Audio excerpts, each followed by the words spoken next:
యేసుప్రభు వారు ఎందుకు పుట్టారంట?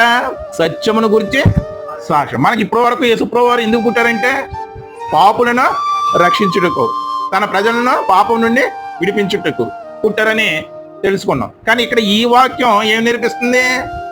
వాటితో పాటు ఇదిగో సత్యము గురించి సాక్ష్యం ఇచ్చుటకు నేను పుట్టానని యేసుప్రభు వారే స్వయంగా అంటున్నారు. అంటే ఈ లోకంలో సత్యానికి సాక్ష్యం అవసరమండి. న్యాయస్థానాల్లో గమనించండి, అది సత్యమే, కానీ ఆ సత్యానికి ఏముండాలి ఖచ్చితంగా? ఎందుకు? రుజువు పరచబడ్డానికి. సాక్ష్యం లేకపోతే న్యాయస్థానం నమ్ముతుందా? నమ్మదు. ఎందుకు నమ్మదంటే ఈ లోకంతో సత్యంతో పాటు పెనవేసుకుపోయినది ఇంకోటి ఉంది. ఏమిటది?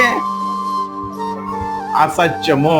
ఇది అసత్యం పేటరేగిపోతున్నటువంటి కాలం కాబట్టి సత్యానికి కూడా ఏం కావాలి? ఖచ్చితంగా సాక్ష్యం అవసరం.